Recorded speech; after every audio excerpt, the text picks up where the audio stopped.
Share market trading के ये top 15 lessons जाने बिना आप शेयर मार्केट ट्रेडिंग से पैसा नहीं कमा पाओगे। अगर आपने गलती से पैसा कमा भी लिया तो वो पैसा आप रख नहीं पाओगे। मार्केट वो पैसा आपसे वापस ले लेगी। लेसन 1, आप शेयर मार्केट ट्रेडिंग से पैसा इसलिए नहीं कमा पाते हैं क्योंकि आप बिना नॉलेज और बिना प्लानिंग के मार्केट में एंटर कर जाते हैं। आप सिर्फ क्विक प्रॉफिट के लालच में आते हैं और बिना एनालिसिस के ट्रेड्स करते हैं। आप इमोशंस जैसे कि ग्रिड और फियर को कंट्रोल नहीं करते हैं और इसके चलते आप गलत डिसीजंस ले लेते हैं। आप स्टॉप लॉस का भी यूज नहीं करते हैं, आप ओवर ट्रेडिंग करते हैं और आप ज्यादा पोजीशन साइज के साथ ट्रेड करते हैं। लेसन 2, ट्रेडिंग की इन गलतियों के कारण आप ट्रेडिंग से पैसा नहीं कमा पा रहे हैं। ट्रेडिंग से रिलेटेड आपकी सबसे बड़ी मिस्टेक है कि आप सिर्फ टेक्निकल एनालिसिस और नॉलेज पर ही फोकस करते हैं। आप अपने माइंडसेट, अपनी साइकोलॉजी को इग्नोर कर देते हैं। ट्रेडिंग में 90% रोल है आपकी साइकोलॉजी और आपके माइंडसेट का, और आप अपना 90% टाइम टेक्निकल एनालिसिस और नॉलेज को दे रहे हैं, जो कि बिल्कुल भी सही नहीं है। ट्रेडिंग से रिलेटेड आपकी दूसरी सबसे बड़ी मिस्टेक है कि आप अपनी स्ट्रेटेजी के रूल्स फॉलो नहीं करते हैं। ट्रेडिंग से रिलेटेड आपकी तीसरी सबसे बड़ी मिस्टेक है ओवर ट्रेडिंग या ज्यादा पोजीशन साइज के साथ ट्रेडिंग करना और प्रॉपर रिस्क मैनेजमेंट नहीं करना। लेसन 3, शेयर मार्केट ट्रेडिंग में सक्सेस पाने के लिए सबसे जरूरी है सही माइंडसेट और साइकोलॉजी का होना। ट्रेडिंग एक गेम है पेशेंस, डिसिप्लिन और इमोशंस को कंट्रोल करने का। ट्रेडिंग में आपका सबसे बड़ा दुश्मन है आपकी ग्रीड और आपका फियर। आपको ट्रेडिंग में ओवर कॉन्फिडेंस और इम्पल्सिव डिसीजन को अवॉइड करना चाहिए और प्रॉपर रिस्क मैनेजमेंट करते हुए ट्रेडिंग करनी चाहिए और आपको रियलिस्टिक टारगेट सेट करने चाहिए। गेट रिच क्विक माइंडसेट को अवॉइड करना चाहिए। मार्केट की नॉइस और टिप्स की बजाय खुद की एनालिसिस, रिसर्च और डिसीजन पर फोकस करना चाहिए और कंसिस्टेंटली लर्निंग करनी चाहिए। अपनी गलतियों से सीखना चाहिए और उन्हें रिपीट नहीं करना चाहिए। लेसन 4, ट्रेडिंग में आपको इस तरह रिस्क मैनेजमेंट करना चाहिए। आपको अपनी पूरी कैपिटल एक ही ट्रेड में नहीं लगानी चाहिए। आपका रिस्क टू रिवार्ड रेशियो भी मिनिमम 1 to 2% होना चाहिए। आपको बिना स्टॉप लॉस के ट्रेड नहीं करना चाहिए। आपको ओवर ट्रेडिंग से बचना चाहिए। आपको अपनी स्ट्रेटजी या ट्रेडिंग प्लान स्ट्रिक्टली फॉलो करना चाहिए। आपको लेवरेज का बहुत सोच समझकर यूज करना चाहिए। फ्यूचर एंड ऑप्शन से जितना हो सके उतना दूर रहना चाहिए। इंट्राडे ट्रेडिंग की बजाय स्विंग ट्रेडिंग पर फोकस करना चाहिए। आप एल्गो ट्रेडिंग या फिर ऑटोमेशन टूल्स का भी यूज कर सकते हैं। लेसन 5, आपको ट्रेडिंग में स्टॉप लॉस ऐसे डिसाइड करना चाहिए। आपको स्टॉप लॉस हमेशा अपने रिस्क टॉलरेंस और कैपिटल के हिसाब से डिसाइड करना चाहिए। जनरल रूल ये कहता है कि कभी भी अपने टोटल कैपिटल का 1 से 2% से ज्यादा रिस्क नहीं लेना चाहिए। आपको रिस्क टू रिवार्ड का हमेशा ध्यान रखना चाहिए। स्टॉप लॉस सेट करके इमोशनल ट्रेडिंग अवॉइड होती है और डिसिप्लिन मेंटेन होता है। आप अपनी स्ट्रेटजी के हिसाब से भी स्टॉप लॉस डिसाइड कर सकते हैं। आप सपोर्ट एंड रेजिस्टेंस के बेसिस पर भी स्टॉप लॉस डिसाइड कर सकते हैं। आप average, true, range, ATR indicator का भी यूज कर सकते हैं। आप एंट्री पॉइंट के आसपास recent swing low buy trade के केस में या स्विंग हाई सेल ट्रेड के लिए आप वहां भी स्टॉप लॉस लगा सकते हैं। आप अपना स्टॉप लॉस फिक्स मत रखो, मार्केट के ट्रेंड के साथ उसे ट्रेल भी करते रहो। ये करके आप अपने प्रॉफिट को मैक्सिमाइज कर सकते हैं। लेसन 6, ट्रेडिंग में आपकी स्ट्रेटेजी जरूरी इसलिए है। ट्रेडिंग में आपकी स्ट्रेटेजी बैकबोन की तरह होती है जो आपके डिसीजंस को गाइड करती है। बिना क्लियर स्ट्रेटेजी के ट्रेडिंग सिर्फ स्पेकुलेशन बन जाता है जिसमें लॉसेस के चांसेस होते हैं।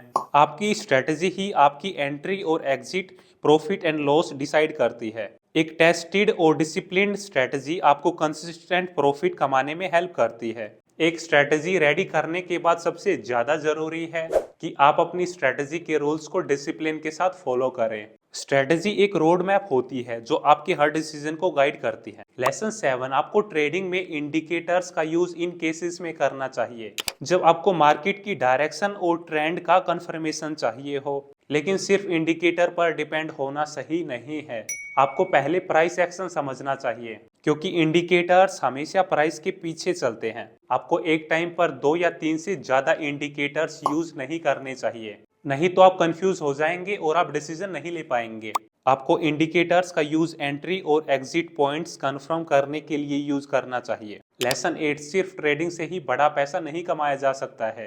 उसके साथ साथ आपको लॉन्ग टर्म इन्वेस्टमेंट पर भी फोकस करना चाहिए। ट्रेडिंग से शॉर्ट टर्म में पैसा कमाना पॉसिबल है, लेकिन बड़ी वेल्थ बिल्ड करने के लिए आपको इन्वेस्टमेंट करनी ही होगी। ट्रेडिंग और इन्वेस्टमेंट दोनों का बैलेंस करके चलना भी एक बेस्ट स्ट्रेटजी हो सकती है, क्योंकि ट्रेडिंग से आपको एक एक्टिव इनकम मिलती है और इन्वेस्टमेंट पैसिवली आपकी वेल्थ को बढ़ाता है। लेसन 9, शेयर मार्केट ट्रेडिंग में सबसे बेस्ट स्ट्रेटजी ये होती है, आपको रिस्क रिवार्ड रेशियो और डिसिप्लिन को बैलेंस रखना चाहिए। आपको हर ट्रेड के लिए क्लियर एंट्री और एग्जिट पॉइंट डिसाइड करना चाहिए, जहां स्टॉप लॉस और टारगेट्स दोनों फिक्स हो। आपके लिए सही स्ट्रेटजी वो ही होती है जो आपके रिस्क टॉलरेंस, कैपिटल और मार्केट की अंडरस्टैंडिंग के हिसाब से बनी होती है। लेसन 10, ओवर ट्रेडिंग से बचने के लिए आपको ये करना चाहिए, आपको अपनी डेली या वीकली ट्रेड लिमिट सेट करनी चाहिए और सिर्फ हाई प्रोबेबिलिटी सेटअप पर ही फोकस करना चाहिए। आपका हर ट्रेड एक प्लान के साथ होना चाहिए, जिसमें एंट्री, एग्जिट और स्टॉप लॉस क्लियरली डिफाइन हो। आपको अपने इमोशंस को कंट्रोल में रखना चाहिए और मार्केट के हर मूव पर रिएक्ट नहीं करना चाहिए। लेसन 11, आपको ट्रेडिंग लेवरेज लेकर या बोरोड मनी से नहीं करनी चाहिए, क्योंकि उसमें रिस्क बहुत ज्यादा होता है। क्योंकि अगर ऐसी सिचुएशन में आपका लॉस हुआ तो आपका खुद के पैसे के साथ साथ जो पैसा आपने उधार लिया है, आपको उस पर भी लॉस होगा। आपको उस पैसे पर इंटरेस्ट भी पे करना होगा। इसका मतलब है कि आपका लॉस मल्टीप्लाई हो जाता है। इंडियन कंटेक्स्ट में जहां मार्केट अनप्रेडिक्टेबल और वोलेटाइल होती है, ऐसी कंडीशन में लेवरेज यूज करना एक गैम्बलिंग के बराबर हो जाता है। हाई लेवरेज या बोरोड मनी से ट्रेड करते टाइम आपका फोकस प्रॉफिट से ज्यादा लॉसेस अवॉइड करने पर शिफ्ट हो जाता है, जो ट्रेडिंग साइकोलॉजी को नेगेटिवली इम्पैक्ट करता है। लेसन 12, आपको ट्रेडिंग जर्नल मेंटेन करना चाहिए। आपको अपने हर ट्रेड की डिटेल नोट करनी चाहिए, like entry price, reason for trade और आउटकम। इससे आप अपनी गलतियों को आइडेंटिफाई कर पाओगे। इससे आपको पता चलेगा कि आपकी कौन सी स्ट्रेटेजी काम कर रही है, कौन सी नहीं। ट्रेडिंग जर्नल आपको डिसिप्लिन बनाता है और आपको इम्पल्सिव डिसीजन लेने से रोकता है। ट्रेडिंग जर्नल से आप अपने इमोशनल पैटर्न्स को समझ सकते हैं। ट्रेडिंग जर्नल से आप डेटा ड्रिवन डिसीजंस ले सकते हैं। लेसन 13, ट्रेडिंग में सक्सेस के लिए डिसिप्लिन और पेशेंस का होना बहुत ज़्यादा जरूरी है। ट्रेडिंग के लिए एक क्लियर ट्रेडिंग प्लान बनाओ, जिसमें एंट्री पॉइंट, एग्जिट पॉइंट और स्टॉप लॉस पहले से डिसाइड हो। पेशेंस के लिए मार्केट के हर मूव पर रिएक्ट करने की बजाय आपको सिर्फ अपनी स्ट्रेटजी के सिग्नल्स का वेट करना चाहिए। डिसिप्लिन और पेशेंस डेवलप करने के लिए आपको अपने ट्रेडिंग गोल्स को रियलिस्टिक रखना चाहिए। आपको ओवर ट्रेडिंग से बचना चाहिए, क्योंकि ये आपके डिसिप्लिन को खत्म करता है। लेसन 14, शेयर मार्केट ट्रेडिंग में सक्सेस पाने का पहला स्टेप है कि आप अपनी नॉलेज और ट्रेनिंग पर फोकस करें।